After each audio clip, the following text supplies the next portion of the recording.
कौन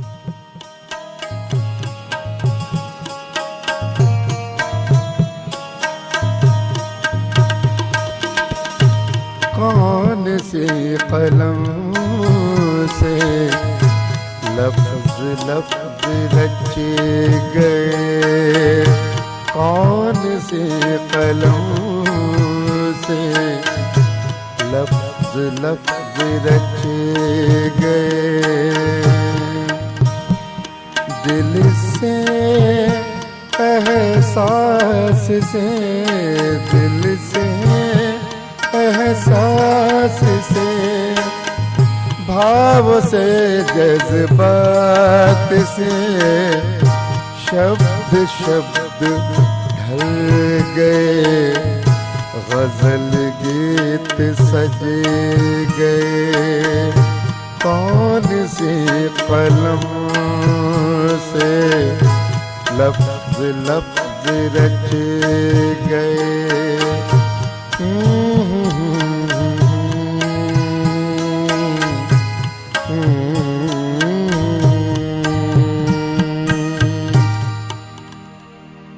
खुल गया तोप का मुख, बंदूकों ने अपना घूंघट खोला, बरसने लगे उपवन में प्रस्तुत युवक समूहों पर गोला। विप्लव की आंधी डोल चली, बढ़ चला प्रकोप प्रहारों का, उपवन में होने लगा नृत्य विकराल कृत्य अंगारों का। पर वीर सभी रिपुओं के भीषण वारों को झेलते रहे, पीछे न हटाया एक कदम अंगारों से खेलते रहे। युवकों ने हंस हंस कर शोणित होली छाती से लिपटा ली, वीरों ने गोली छाती से लिपटा ली।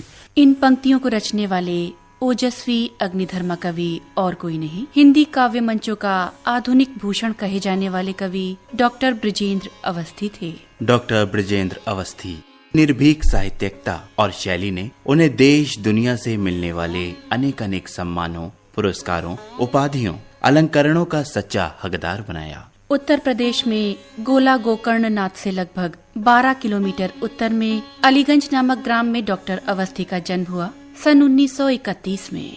आपको घर में लाड़ से लल्लन जी कहा जाता था। डॉक्टर अवस्थी के शब्दों में, हमारे जन्म का वैसे तो तिथि जो अंकित है वो है 1 जनवरी 1931। अपने पिता माता का इकलौता बेटा था। हमारे पिताजी स्वर्गीय पंडित हजारीलाल जी अवस्थी वो बहुत साधारण एक प्राइमरी स्कूल में मुख्य अध्यापक थे। खेती भी घर में थी।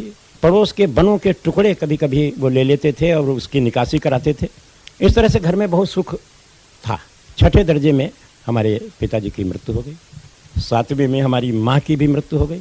इसी समय हमारे मामा की भी मृत्यु हो गई जो हमारे आश्रय थे।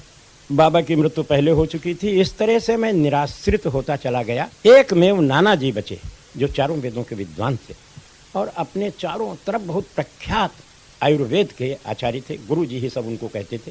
और लखनऊ जो आयुर्वेद मेडिकल कॉलेज है, द्विवेदी जी वो उनके शिष्य थे। वो आते थे उनसे पूछने, तो उनको उनके मन में आ गया कि जब मामा की डेथ हुई तो उन्होंने कहा कि इस लड़के को ही अब उनसे आगे बढ़ना है और इसको कवि बनाना है। तो वो हमारे निर्माण पर जुट गए नाना जी। अच्छा, मेरा विवाह 12 वर्ष की उम्र में कर दिया गया। क्योंकि पिताजी की मृत्यु 6ठे में हुई तो माँ के 10 बच्चों में अकेले में जिंदा। तो उन्होंने कहा कि बेटा मैं तुम्हारा विवाह देखना चाहती हूँ। हमने कहा मतलब जैसे तुम्हारी इच्छा। तो उन्होंने, वो हमें सब श्रवण कहते श्रवण लड़का है। बृजेंद्र की प्राथमिक तथा प्रारंभिक शिक्षा घर और स्थानीय पाठशाला अलीगंज में हुई। तत्पश्चात बृजेंद्र ने हिंदी में एमए किया तथा आगरा विश्वविद्यालय से पीएचडी की उपाधि प्राप्त की। ये हमारे ऊपर हमारी माँ की कृपा है जिन्होंने प्रारंभ में ही अमरकोश मुझे रटाया। उस समय तो एक बहुत ही बड़ी विचित्र घटना हुई। हमारे मामा की एक किताब आई जो हमारे आदि गुरु हैं सबसे पहले, स्वदेश जी। उनकी किताब एक तारिका छप कर आई। वो शाम को घर पहुँचे और लालटेन के प्रकाश में मैंने रात को उलट पुलट कर वो किताब देखी। अब वो बहुत प्रसिद्ध और बहुत सुकंठ कवि थे। तो बहुत से आदमी पूरे गांव के जुड़ गए। तो वो कविता सुनाने लगे, उसके आगे का मैं सुना देता था।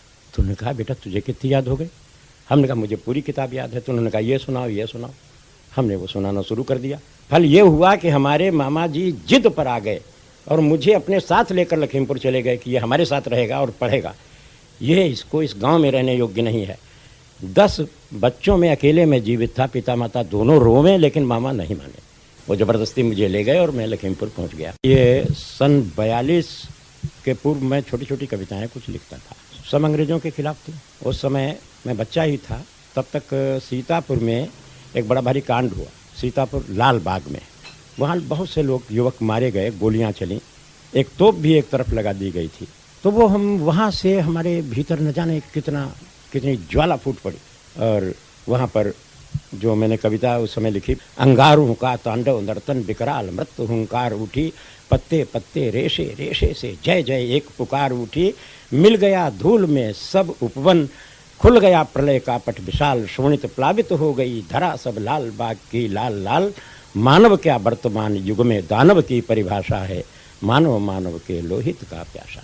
डॉक्टर बृजेंद्र को काल कठिनाइयों की कसौटी पर कसता रहा, उनके जीवन में हाहाकार मचाता रहा। बृजेंद्र आहत हुए, हत नहीं। अवसादों अपमानों के खूंट पीते गए वे, किंतु अपने को बिखरने नहीं दिया। धीरे धीरे संघर्षों ने भी अवस्थी जी से संघर्ष करना छोड़ दिया। कठिनाइयों ने भी हार मान ली। समय धीरे धीरे अनुकूल होता गया। आज भी गूंजती है डॉक्टर अवस्थी की ओजस्वी वाणी हमारे कानों में। दुर्दैव अंधेरी रात किए जायों ही, दुर्दैव अंधेरी रात किए जायों ही, आघातों पर आघात किए जायों ही, इससे संकट का सरल भार होता है, इससे दुर्दिन से और प्यार होता है। सुख में मानव कर्तव्य भूल जाता है, तीखे त्रिशूल को मान फूल जाता है, ठोकरें प्रगति के पथ का वेग बढ़ाती, आंधियां श्वास के रथ का वेग बढ़ाती, जिसमें विस्मरण मरण सुख छल सपना है, जिसमें संस्मरण वर्ण दुख बसेपना है।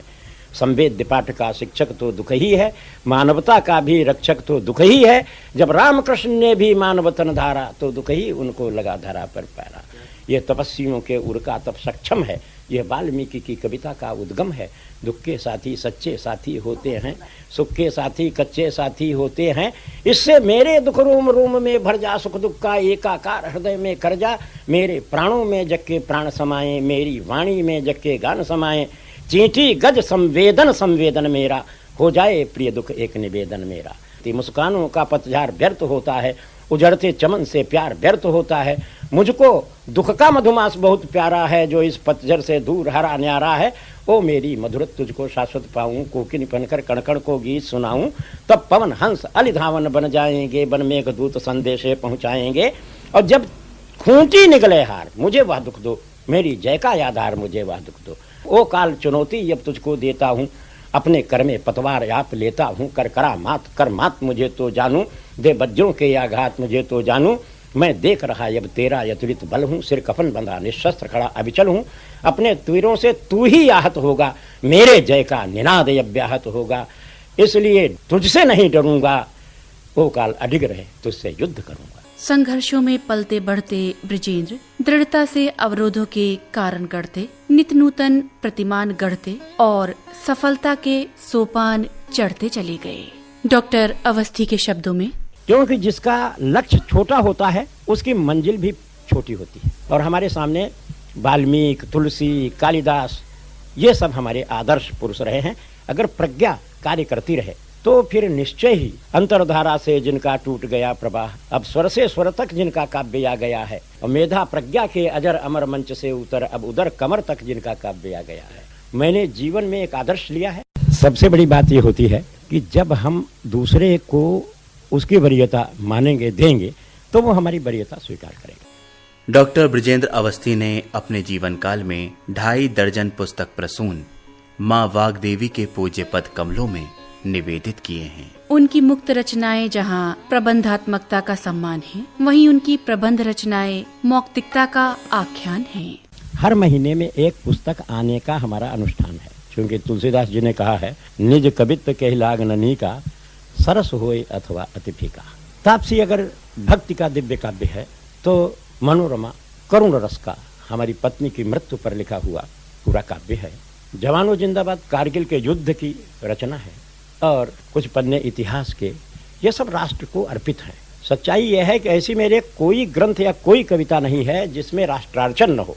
प्रत्येक स्थान पर मैंने ये ध्यान रखा है कि यह हमें राष्ट्र का बंधन करना है, और राष्ट्र के उत्थान के लिए, राष्ट्र के विकास के लिए जो कुछ भी हो सके वो मुझे जीवन में करना है।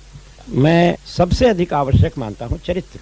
मैं तो बार बार कहता हूँ, उस देश का स्वराज्य भी नहीं पवित्र है जिस देश का नहीं कोई अपना चरित्र है। जब तक यहाँ चरित्र का निर्माण न होगा तब तक हमारे राष्ट्र का कल्याण न होगा। हम केवल कपोल कल्पना के लिए कविता नहीं करते, कला के लिए करते हैं, लेकिन कला आदर्श भी होनी चाहिए। तो मेरे इन ग्रंथों में जीवन को शिक्षा देने का एक बड़ा भारी महत्व है। जो दूसरी किताब मानवार्चन, उसमें राष्ट्रार्चन से लेकर विश्व के मानव के अर्चन तक मेरी कविता गई है। और उस अर्चन में भी मैंने चरित्र को महत्व दिया है, प्रकृति को महत्व दिया है, कण कण की वंदना की है, पूजा की है। वहाँ पर्वत पर्वत नहीं है, देवता हैं। वहाँ धरती धरती नहीं है, माँ है। वहाँ नदियाँ नदियाँ नहीं है, माताएं हैं। हर तरफ एक ऐसा रूप दिखाई देता है जो कि मानव के लिए बहुत ही उपयोगी है। काव्य रसिकों के जनमन के रजिस्टर में अब कौन कवि नाम अपना लिखाएगा? अब कौन कवि इस तरह ये सोया देश जागरण वाला शंख फूंक के जगाएगा। चेतना की भावना की लौ न मंद होने दे जो, अब कौन ऐसा दिव्य दीपक जलाएगा। महाकवि डॉक्टर बृजेंद्र अवस्थी जी जैसा न तो कोई आया है और न ही कोई आएगा। समीक्षक एवं डॉक्टर अवस्थी के शिष्य डॉक्टर राम बहादुर व्यथित। श्रद्धेय डॉक्टर बृजेंद्र अवस्थी संपूर्ण राष्ट्र का गौरव थे। बदायूं की धरती पर उगा हुआ ऐसा सूर्य जिसने हिंदी काव्य के क्षितिज को दीप्यमान करा और बदायूं की वाणी को शिखर पर पहुंचाया। माता सरस्वती के ऐसे वरद पुत्र थे जिन्होंने अंतर्राष्ट्रीय गौरव प्राप्त किया। गवर्नमेंट ऑफ अमेरिका ने उनको मानद सदस्यता वहां की प्रदान की। यूनेस्को में पहुंचे। 3 बार उन्होंने विदेश यात्रा की और माँ भारती का परचम फहराया। उनके शिष्य, उनके भक्त ऐसे थे जो उनके चरणों में लौटते थे। अनेक बार कवि सम्मेलनों में मैं उनके साथ गया और देखा कि बड़े बड़े शिखरस्थ कवि उनके चरणों की रज पाने को कैसे लालायित रहते थे। उन्होंने पौराणिक इतिवृत्त को लेकर जितने भी स्वातंत्र सूर्य शिवा महाकाव्य हो, चाहे महावीर बजरंगबली महाकाव्य हो, जितने भी उन्होंने महाकाव्य लिखे, उन महाकाव्यों का इतिवृत्त पौराणिक है। पुराणों के गर्भ में जो तथ्य छिपे हुए हैं उनके वे मर्मज्ञ थे। उन्होंने भारतीय संस्कृति, भारतीय गौरव, भारतीय सभ्यता का परचम संपूर्ण देश में ही नहीं विदेशों में लहराया। वे भारतीय संस्कृति के गौरव गाथा के अमर प्रस्तोता थे और ओज के शीर्षस्थ कवियों में उनकी गणना थी। वे अपने समय के सर्वश्रेष्ठ संचालक थे, अपने समय के शीर्षस्थ ओज के शीर्ष कवि थे और जिनको हम बहुत बड़े कवियों के रूप में गिनते हैं। ऐसे डॉक्टर उर्मलेश, ऐसे हुल्लड़ मुरादाबादी जैसे कवियों का उन्होंने, जैसे बचपन से कोई उसको बड़ा करता है, जैसे कोई कुंभकार अपने घट को निर्माण करता है, इस तरह से उन्होंने ऐसे महान कवियों की रचना की। पारस भ्रमर जैसे कवि उनके चरणों में लौटते थे। मैंने वो दृश्य देखा है। उनका जो साहित्य है, 3 महाकाव्य सहित जो 26 ग्रंथों की उन्होंने रचना की, वे ग्रंथ केवल ग्रंथ नहीं है, पुस्तकें नहीं है, भारतीय संस्कृति का उनमें मर्म है। भारतीय सभ्यता और हमारे भारत का गौरव उनमें छिपा हुआ है। डॉक्टर बृजेंद्र अवस्थी प्रबंध काव्य रचने में जितने सिद्ध हस्त हैं, उतने ही श्रेष्ठ इतिहास शोधक भी। आपके प्रबंध काव्य मात्र इतिवृत्त न होकर समाज को दिशा निर्देश देने वाले भी हैं। आपकी कुछ प्रमुख रचनाओं में धन्य साध्वी सीते, उत्तर महाभारत, सिंहगढ़ विजय, भगवान परशुराम, पन्ने कुछ इतिहास के, अब तुम्हारे बिना, ब्रजरंजना, मानवार्चन, पौरुष की ललकार, उल्टी गंगा, साबरमती की अग्नि परीक्षा, आदि शंकराचार्य और मंदिर की सीढ़ियां हैं। भगवान परशुराम महाकाव्य में राष्ट्रीय समस्याओं के निदान के लिए उन्होंने कहा है, आज दैत्य दानव असुर उग्रवादी बने, उन्हें नष्ट करने का उपचार चाहिए। देशद्रोही देशघात का विचार पालते जो, ध्वस्त कर देने वह कुविचार चाहिए। नायक का रूप ले बने जो खलनायक हैं, करने कुकृत्य उनके भी क्षार चाहिए। शांति का सुधार ना सुधार उन्हें सकता है, उनको परशुराम का कुठार चाहिए। डॉक्टर बृजेंद्र अवस्थी को जो पहचान मिली, जो भी सम्मान मिला, उसका केवल मूलभूत कारक है मंच। जेपी आंदोलन से लेकर कारगिल युद्ध तक और हरित क्रांति से लेकर संचार क्रांति तक डॉक्टर बृजेंद्र अवस्थी अपनी मस्तिष्क झंझनाने वाली रचनाओं के साथ हमेशा दिखते हैं। कारगिल युद्ध काल की एक कविता डॉक्टर बृजेंद्र अवस्थी के काव्य रस को प्रकट करती है, कुछ ऐसे। युद्ध जा रहा हूं यहां तेरा बुरा हाल होगा, वहां शत्रुओं का बुरा हाल कर दूंगा मैं। तेरी लाल शाल वाले गोटे की कसम मुझे, जननी का सुयश विशाल कर दूंगा मैं। तेरी लाल बिंदी, लाल चूड़ी, लाल सिंदूर का उर से न दूर प्रिय ख्याल कर दूंगा मैं। और बर्फ ढकी चोटियों को तेरी लाल चूनर सा शत्रु के लहू से लाल लाल कर दूंगा मैं। ऐसी कविताएं पाठक और श्रोता की साधारणीकरण की प्रक्रिया को इतने जबरदस्त तरीके से उद्दीप्त और उत्तेजित करती है कि रोम रोम फड़कने लगता है। ऐसी कविताओं से डॉक्टर अवस्थी विशुद्ध वीर कवि के रूप में सामने आते हैं। उनकी रचनाओं, उनकी सृजनात्मक शैली का जिक्र करते गीतकार श्री किशन सरोज। डॉक्टर ब्रजेंद्र अवस्थी जी वीर रस के एक बहुत बहुत बड़े कवियों में उनकी गिनती होती है। जो देश के 2-3 कवि वीर रस के लिए जाए तो उनमें हमारे अवस्थी जी भी एक हैं। मेरा उनका बहुत साथ रहा है और जैसे एक नहीं बहुत सारे कवि सम्मेलनों में, और जिस समय वो थे उस समय संयोग की बात थी कि अंतिम वर्षों में तो संभवतः उनके बराबर वीर रस का फिर कोई और कवि नहीं था। थे लेकिन वो उस रूप में नहीं थे, वो मंच पर भी उतने ही प्रसिद्ध थे।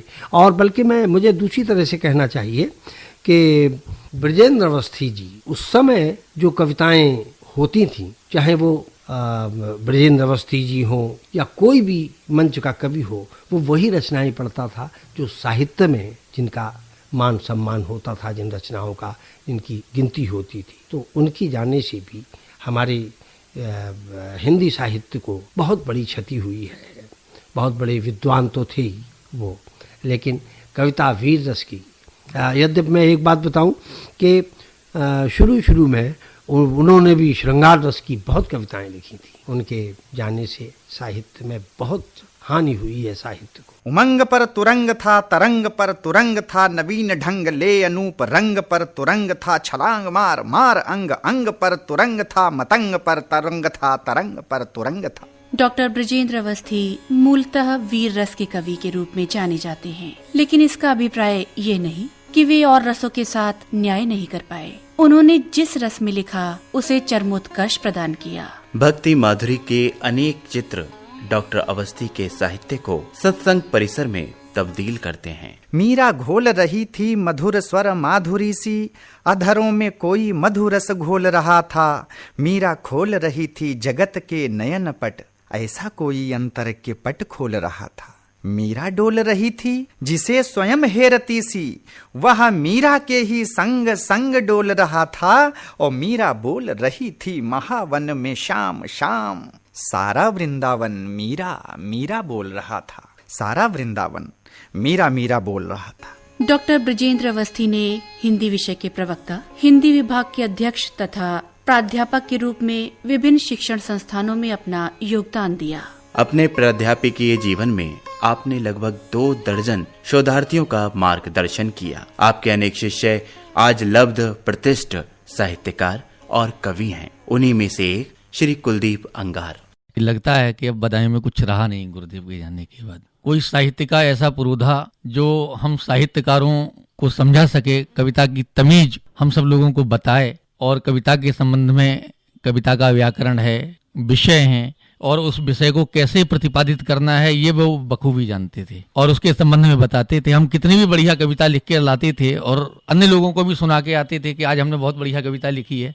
अन्य लोग तारीफ करते थे, लेकिन जब गुरुदेव को आके कविता सुनाते थे तो वो कहते थे क्या लिख दिया। और फिर जब वो दोबारा बताते थे उस विषय के लिए तो फिर ये लगता था कि हाँ, वास्तव में हमने कुछ नहीं लिखा है, ये विषय बहुत आगे तक लिखा जा सकता था। उनकी कविता लेखन की जो शैली थी, वह पहले दिमाग में अपने पूरी कविता लिख लेते थे, कागज पर कविता बाद में उतरती थी। जो भी बोलना शुरू करते थे वो काव्यमय ही होता था गुरुदेव का।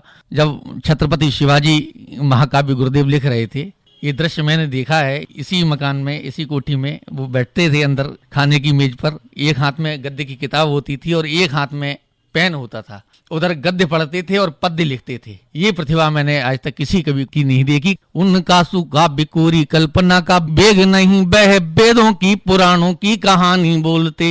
उनका सुकाव्य कोरी कल्पना का वेग नहीं, बह वेदों की पुराणों की कहानी बोलते। और कभी भक्ति की लहर लहराती मानस तो कभी वीर रस सिंधु की जवानी बोलते कि बानी पानीदार कवियों का लेकर के तीखा जल कैसा रहा उन कवियों में पानी बोलते। और आज कभी लोग मिमियाते हुए दिखते हैं बह शेरवानी धार शेरवानी बोलते, बह शेरवानी धार शेरवानी बोलते। वह शेरवानी और चूड़ीदार पजामा उनका प्रिय परिधान था और ग्रीष्म में वह धोती कुर्ता और सदरी विशेष रूप से उनका परिधान रहता था। मस्तक पर तिलक भी लगाते थे, आस्था का जो प्रतीक था। और मेरे लिए तो वह अपना पुत्र ही मानती थे। मैं 17 वर्ष उनके साथ में रहा और अंतिम क्षणों में भी मैं उनके साथ में रहने का मुझको सौभाग्य मिला। ये मेरा सौभाग्य है और मैं तो कहता हूँ ऐसा व्यक्तित्व इस धरती पर शायद ही कभी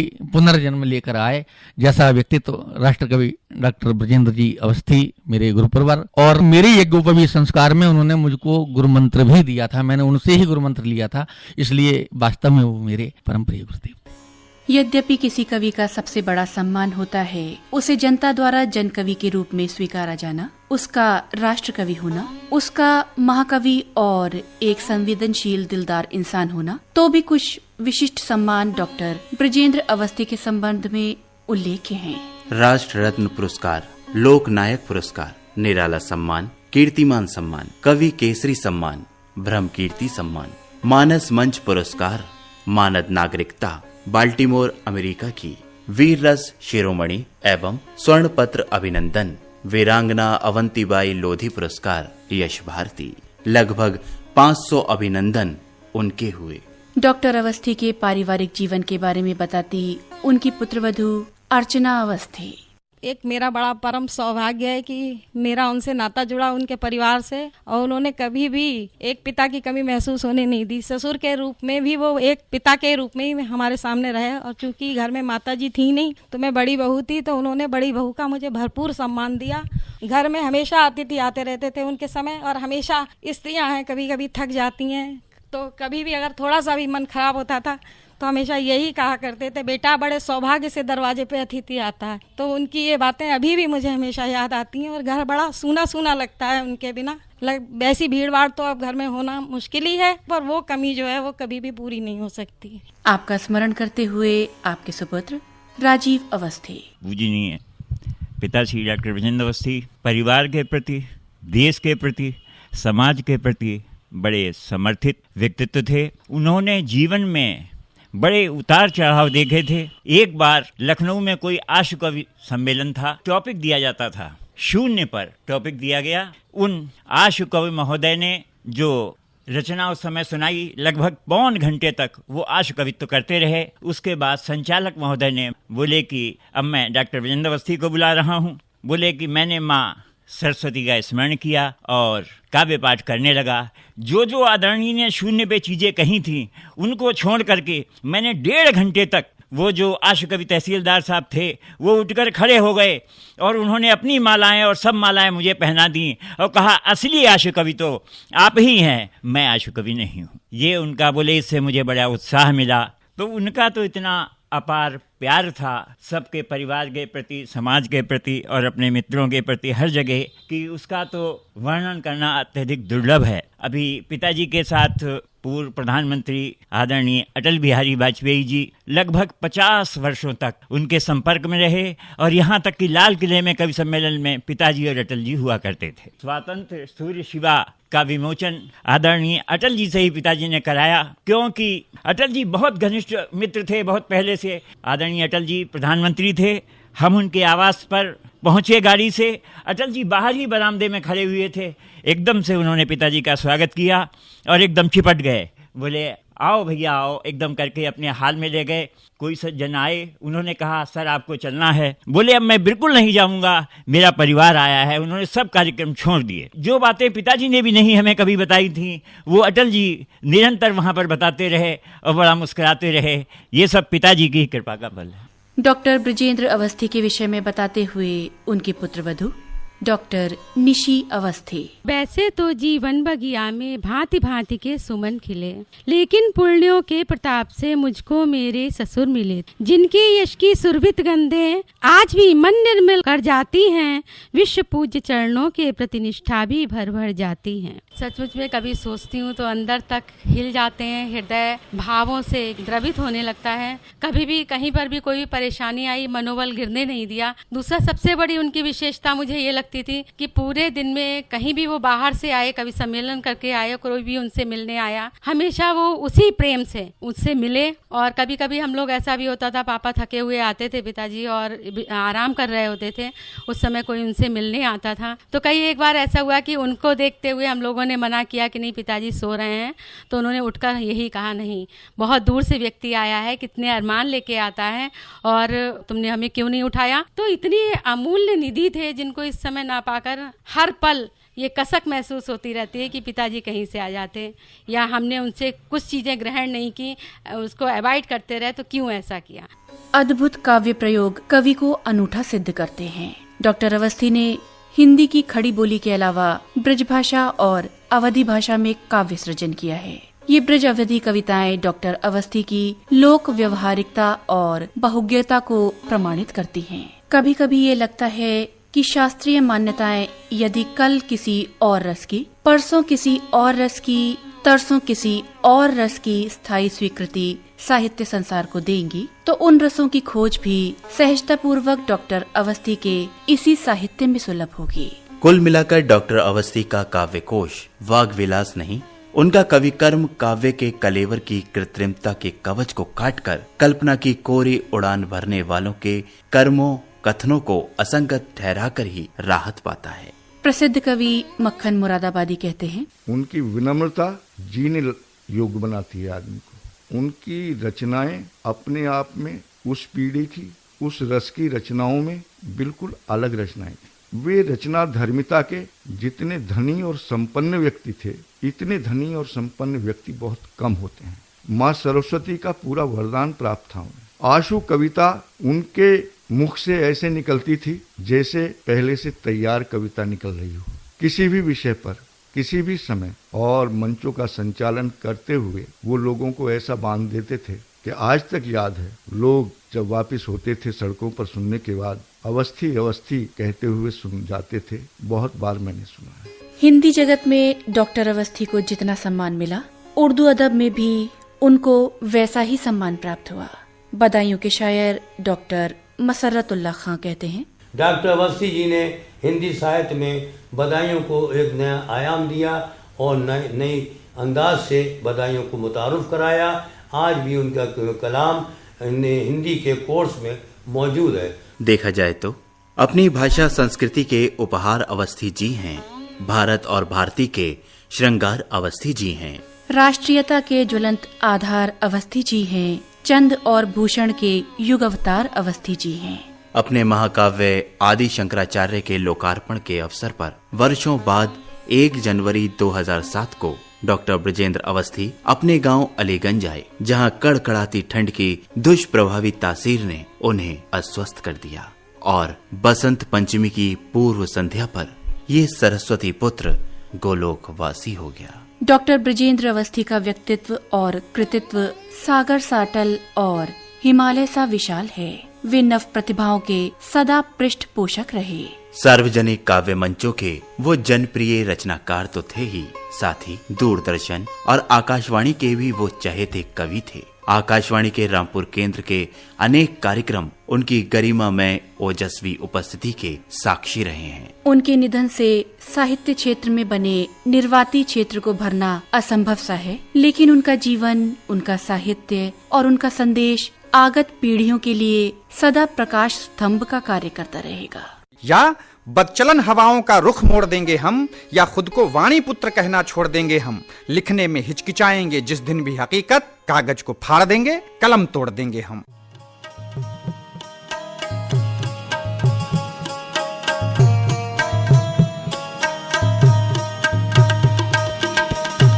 कौन से कलम से लफ्ज लफ्ज रचे गए, कौन से कलम से लफ्ज लफ्ज रचे गए।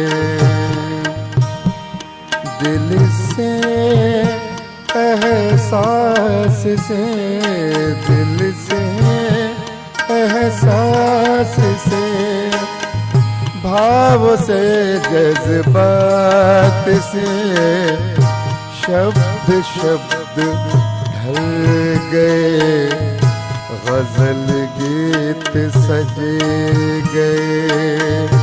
कौन सी कलम से लफ्ज लफ्ज रचे गए।